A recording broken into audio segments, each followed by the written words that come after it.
aspirations were blocked, more so than poor rural whites, right? And that really sort of really comes through in the film. So these are the kind of ways that some of these mental health experts start to think about stress, the possibility of coping with stress, and also specific forms of stress. And I think the key to understand what we're trying to do here is to think about how this comes from external sources.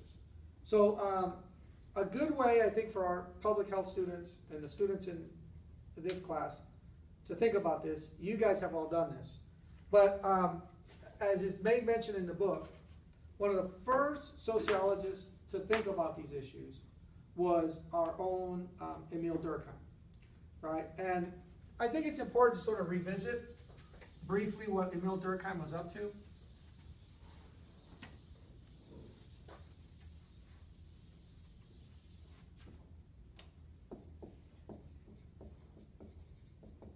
So what is the big mental health contribution from Durkheim? Suicide. Right? Durkheim's famous book, Suicide. Anybody know when it was written? Late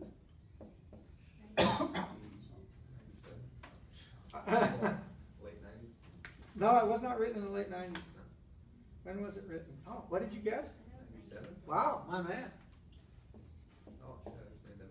Yeah, written in 1897. I'm gonna guess so. And so I think this is one of the first, as you know, you guys have taken social theory, some of our students on the internet class have taken social theory, but briefly revisiting this, it's one of the first really major works of social science that attempts to really link a powerful theoretical model of society to, like, in his time, like serious positivist empirical research. And the importance for this class is to think about how something like suicide, right, the act of suicide, as something associated with our mental health, right? We would think people that kill themselves, there's got to be some aspect of that act of taking your own life that is associated with mental health processes. So what kind of things, right? Like that's the average, right? We don't wake up in the morning, and the average person doesn't wake up in the morning and go, hey, feeling good, good breakfast, had a great night, great date last night, think I'll kill myself, right? Now, I'm not trying to make light of it. Well, I guess I am. But that's just not what happens. What might be some of the factors that shape propensities to commit suicide? Chronic depression. Depression. Depression is highly associated with suicide. Now, we know there are important genetic factors. So, for instance, we know that in the United States, people who suffer from severe schizophrenia, right? Severe schizophrenics have high levels of suicide, right? So we know that there is some genetic component to suicide, particularly when it's associated with conditions like schizophrenia. But something like depression, as we talked about previously, can have all these associations with social factors. And what was impressive about Durkheim's work is that he did not look within the individual. Durkheim was not interested in people's psychological predispositions that led them to commit suicide. So Durkheim would not have thought too much about, well, there's depressive symptoms, and depressive symptoms of the individual are correlated with suicide. No, he thought about two primarily big variables that would shape collective rates of suicide within populations. So there's a couple of things that are going on there. First, it removes issues of mental health away from individual psychological motivations. But the second thing, and it's so critical for public health students, in public health, we focus on population health, right? So psychologists might be very interested in the individual motivations that drive people to kill themselves. But in epidemiology, in public health, we're consistently concerned with the aggregate, right? Population dynamics and their effect on health. So we're worried much more about things like high rates of heart disease, diabetes among African Americans in the United States.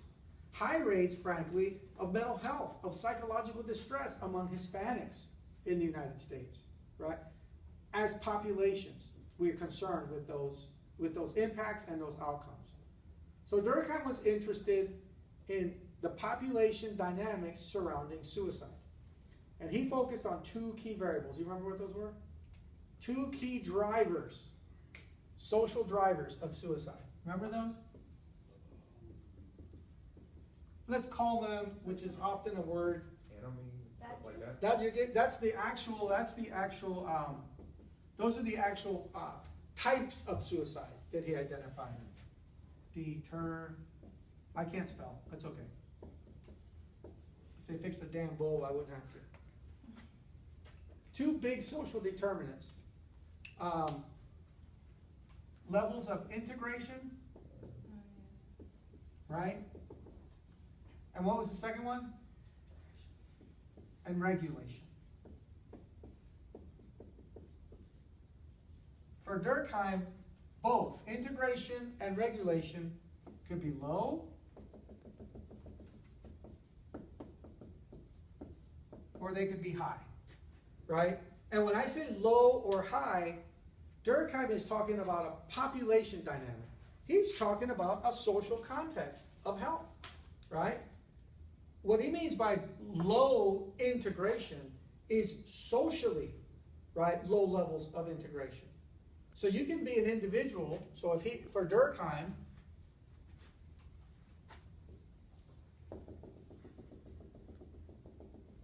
if this is the society, right, this is the society, and all the people in here, they know each other. They interact with each other. They provide social support.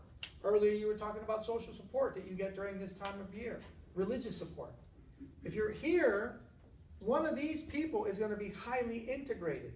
They're going to feel part of the group. What about this guy? This person. Highly integrated? Isolated. Totally isolated. So this person is not integrated into the group. So just based on this social dynamic, the power of being integrated into the group, we would expect, of all these people, we would predict this person to commit suicide. Not because they have any specific inherent individual trait. It's the force of being outside the group, right, that would drive one to commit suicide.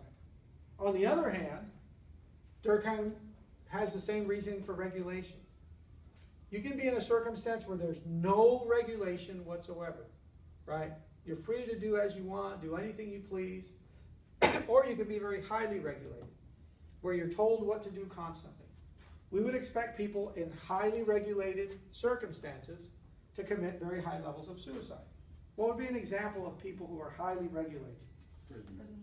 People in prisons, right? People in prisons are told when to wake up, when to sleep, when to shower, right? When to eat. All of their activities are highly programmed and regulated. So if this theory is correct, we would expect higher rates of suicide in prisons, right? Is that what we get in the United States? Yeah. Prison populations have high suicide. What is the current, what's another group that we would expect to experience high levels of suicide? Highly regulated. In the military.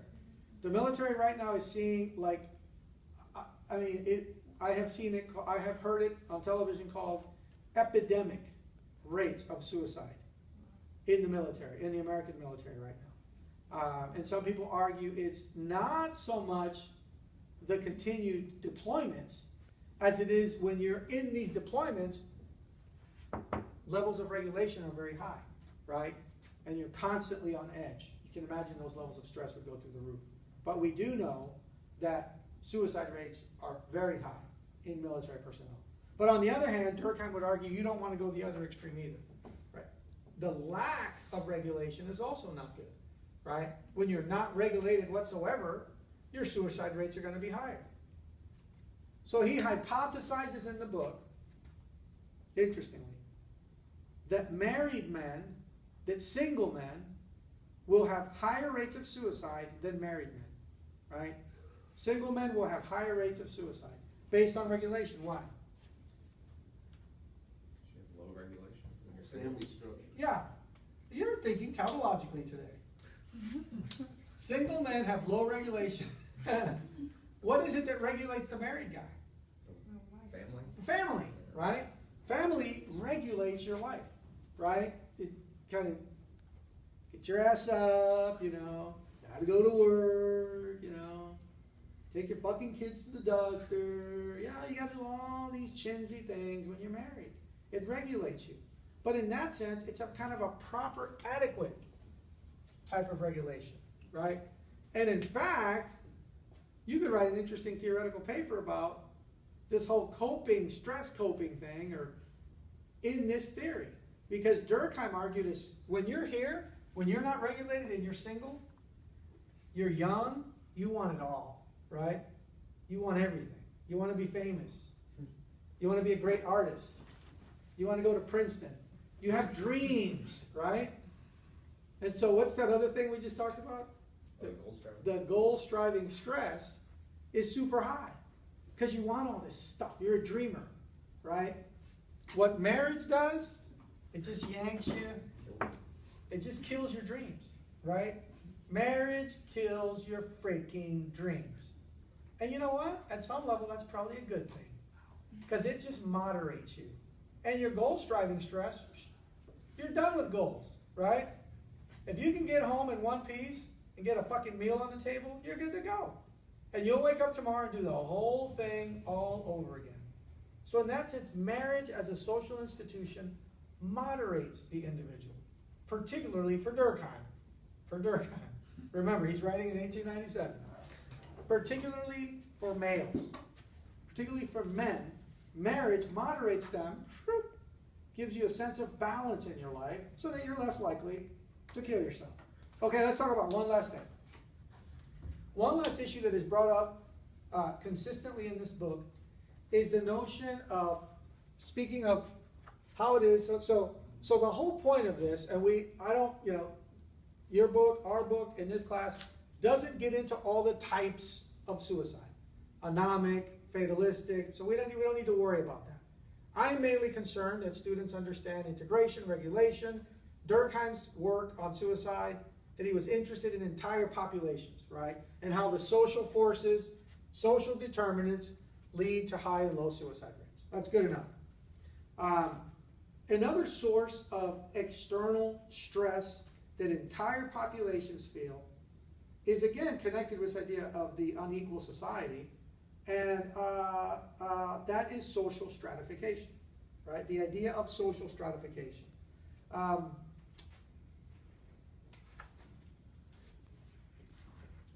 Huge word in sociology and political science, social stratification.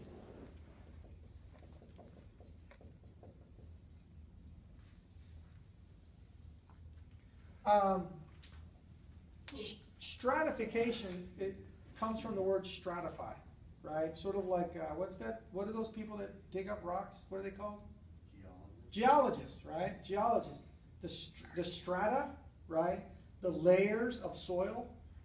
Well, social stratification also thinks about these layers, but not of soil, right? But that society is organized in a way that the people in that society were kind of like layered.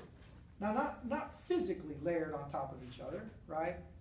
But that some people, we talk about this all the time. Who's at the top? Who are the people at the bottom, right? Implying the stratification system. Well, what is it that puts you at the top of the stratification system? What could that be? Money. So education. Right? Education. Well, Inheritance.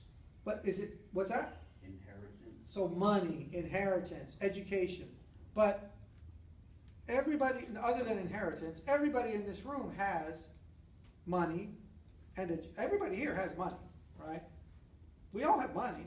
I mean, you got money. How much? To an extent. Yeah. Right.